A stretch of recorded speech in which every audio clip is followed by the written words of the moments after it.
he did say, hey, I had never picked up the guitar in the 70s. Oh, yes, you did, John. Yes, you did. We know you picked up the guitar. I was looking back on all the people, places, and things, the events and the experiences that might have influenced and inspired John Lennon throughout his life. And boy, that's a long list. And a couple of things that I saw in the 70s really caught my attention. Who knows, maybe they just now came more into focus for me. Something from the early part of the 70s and something from the latter part of the 70s. And we all know what was going on in the first part of the 70s. John was dealing with the breakup of the Beatles. And how was John dealing with it? He was blowing it all up. He said, I don't believe in Beatles. The dream is over.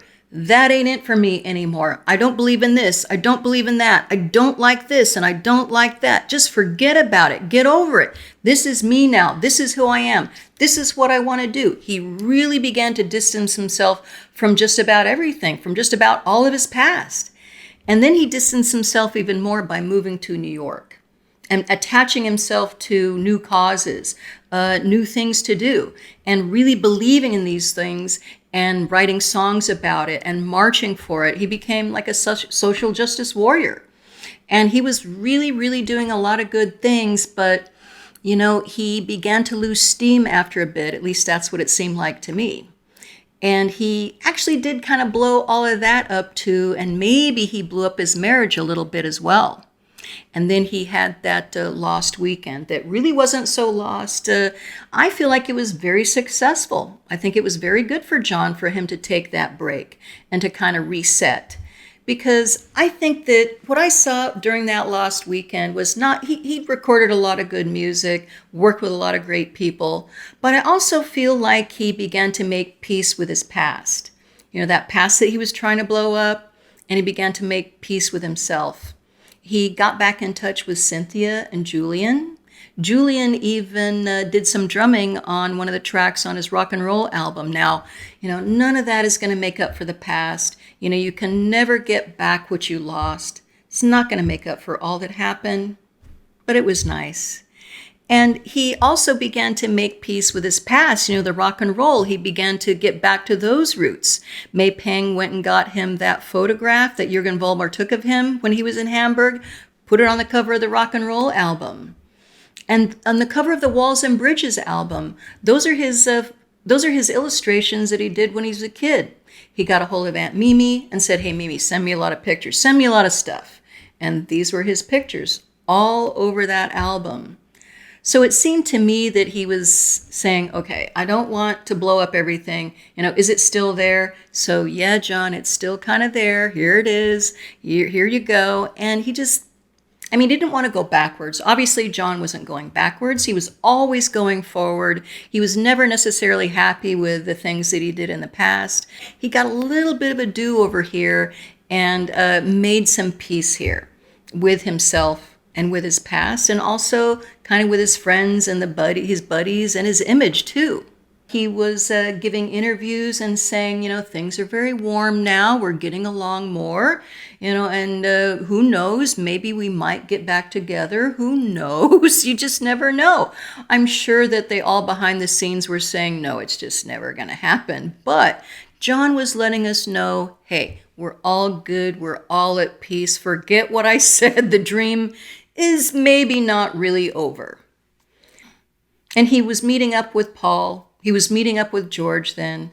And he never had to get back together with Ringo because him and Ringo never broke up. You know, we love Ringo. He was successful, like I said, and he helped Ringo with his album. He recorded with Harry Nilsson. He recorded with David Bowie.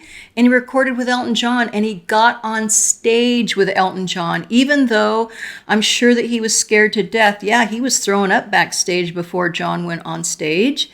But he went on stage to a wonderful ovation, and I'm sure that he was just feeling like king of the world, like, this is amazing. I did this. This is who I am. But afterwards, he kind of decided, you know what? Maybe this isn't who I am. You know, maybe it was good for just that one time. And he actually began to blow up the Lost Weekend. Maybe he did what he had to do with the Lost Weekend, just like he had to do this with the break of the Beatles. He had to blow it up. He had to move away from that, and then he could kind of look back in the past a little bit And then now he's beginning to make peace with Yoko. So he moves back with her, moves back to the Dakotas, says, you know what, I don't want to go on stage anymore. That's not who I am anymore. Let me just take a little bit of a break. Let me be a house husband. Let me be a daddy to Sean. And I mean, I don't know everything that went on then. I mean, I don't know if anybody does, but maybe he was just trying to make peace with himself, kind of rediscover who he was, traveling a lot now that he had his green card, and maybe doing some things that he probably couldn't really do before in the 60s and even in the early part of the 70s. Just doing whatever he wanted to do and also doing nothing. And I know that, he says that, hey, I never picked up the guitar during that time period, but we know that he did. And he also did a couple of demos back then.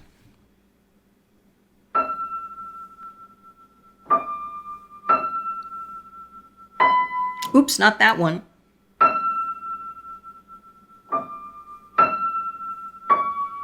That demo, he did that one. And he did a couple of others too.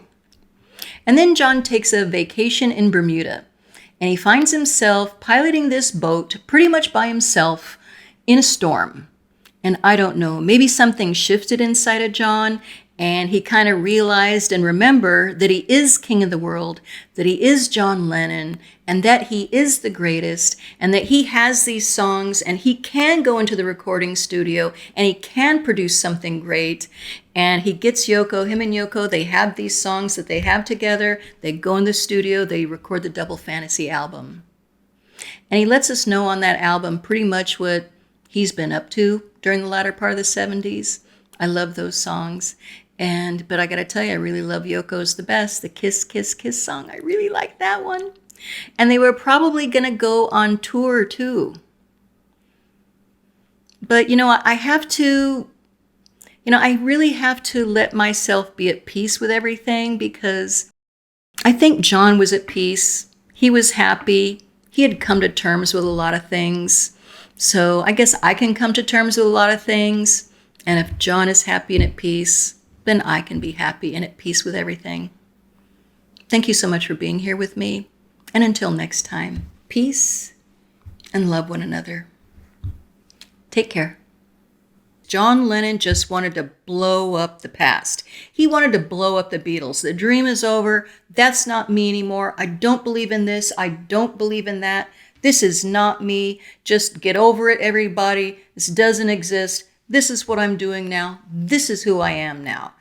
This is what he wanted to do. He's very angsty. And I remember listening to that record for the first time, and it wasn't in 1970. It was like in the early 70s.